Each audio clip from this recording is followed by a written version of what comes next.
Okay, so this video we'll be doing another deck profile, this time for Berserker. So we have done other videos, you guys can see the playlist, and we have done Berserker before, but this one is going to be using blue, red, and then we'll go over the deck list. And again, the deck list will be in the description below if you want to see a typed out version, in case you miss any of the different cards. So then one thing with Berserker is that it did get a buff, where it's at 3, where its cost limit is now 120 versus originally it was 80.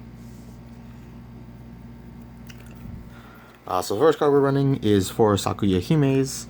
So this card is mostly just, essentially it's a look at top 2 and then you get to drive one of them in Berserker, so it just helps us get through our deck. And then the stats are okay, you know, 5/5/2. But it is mostly just to help us dig for other cards.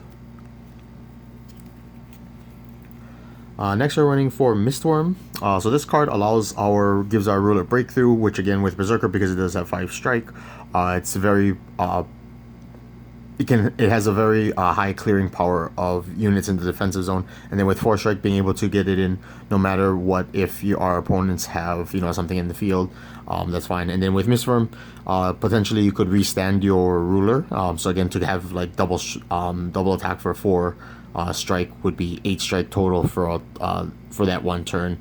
So this will allow us to attack multiple times as well. So this is one of the main cards. Mistworm is one of the main ones that we want to get to.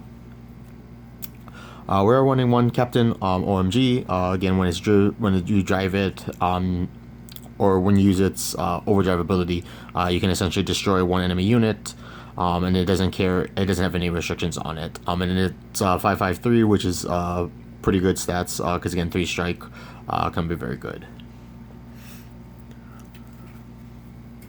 We also have 4 Exoskeleton gashadokuro. So this card is still pretty good because it does have charge shield as well as 7 power, so it can clear pretty much anything aside from like a Chitulu from set 2. And it also does have breakthrough, so again it makes it where we can still push damage. We don't have to worry about wasting an attack on a defensive unit, and we can still get damage in. Next we have 4 Orbit Trooper Tenrai. So this card is 6/6/2, so it has pretty high stats. It also has Defender and Retaliate, so again, because we're only driving one card, we want our units to be able to do a lot more.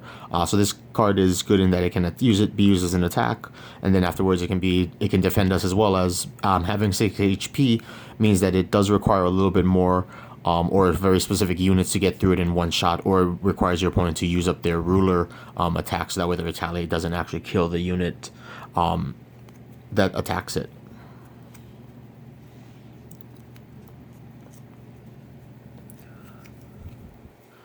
Next we have 4 Dragon Oni of Calamity. So again another 6/6/2, so pretty good stats. Again, a lot of these units will get around the 5 damage threshold of, like, from Embrace of Aeons or Lucifer, or anything that deals usually damage. And then this card is, when it attacks, you can destroy a set card, or you can exhaust an opponent's resource. And because there's a lot of a lot of hand-based rulers that use energies, resting in energy is actually pretty relevant for this format.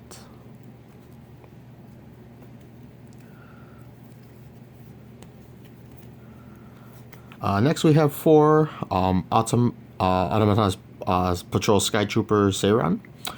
So again a 5/5/2, so pretty good for a level 2. It's mostly you could use it to get rid of multiple sets if your opponent's running more than one, but usually we won't ever use that ability, because sometimes we might not be able to DR that many.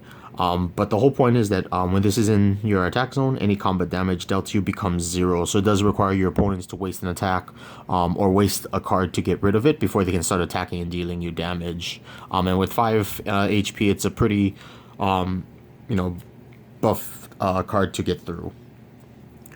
We also have one Captain Liberty, because again, this can help us recur it throughout the game, because we are only playing one card per turn.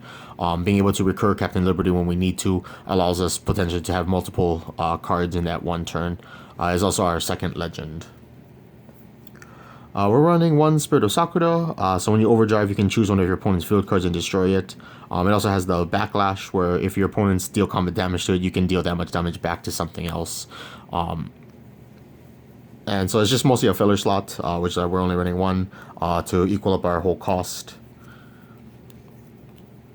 We're also running 4 Karakasa of the Umbrella. For force, it is a force concealment, so when you drive it, you have to set it, and then when you get directly attacked, you can summon it to your defense zone. So it is mostly just a defensive option. So you could replace it with more Spirit of Sakuyas if you feel like there's more fields you want to get rid of. But again, this one is just again mostly a filler for that. And the last units we have is for Shizukuhime. So this is a counter and an overdrive of when you use its overdrive ability, it can remove up to 2 cards, which can be very helpful against other decks that use things like Captain Liberty or any recursion effects or things that try to shuffle back counters, or even just bring targeting other stuff in the graveyard. So even like Abyssal Summon deck. So this card is just there as a sort of like a anti-meta choice for other decks. Then we have 4 Rite of Soul's Purification. So you can use this to either destroy all of your opponent's fields or all of your opponent's sets. But we're mostly using it for its counter ability, which is to exhaust all of your opponent's rulers and all enemy units. So it's like a similar to like Space Cave, except this one where if it hits on like the first hit, it nullifies all of your opponent's attacks, which can be very good for surviving, especially since we're only driving 1 card a turn, so we may not be able to keep up as much as other decks. We also have 4 Thousand Year Sakura. So again, charge selection is very important. When we're only driving 1 card a turn, so if we hit this, we can potentially look at more cards and then pick one that we feel might be useful for whatever situation we're in. And then we also have 4 Supernatural Citizens Act. So this card is essentially just a heal, so we can keep going, as well as you can also use it to heal out like Captain Liberty, so that way we can start recurring him back as we need to. And the last card we have is 3 Unforgotten Oats.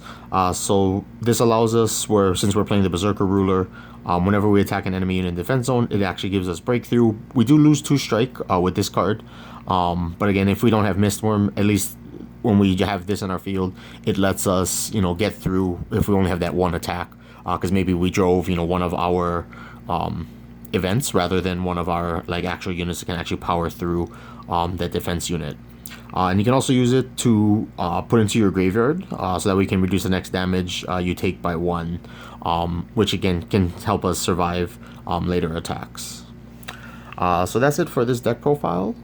Again, the list will be in the description below, and if you want to see other deck types, just let me know in the comment section, and I'll do my best to try to put one of those, a list of cards together for you if there are certain deck types you want to see, because again, with set 3 there are so many different variations of decks that I'm still only touching. It's only like the second or third week since the set's been released, depending when you see this video, but the the amount of different decks that can be made are so many compared to like what's at 2, because of the different cards, especially with like the SRs played a big role in making like kind of driving certain decks.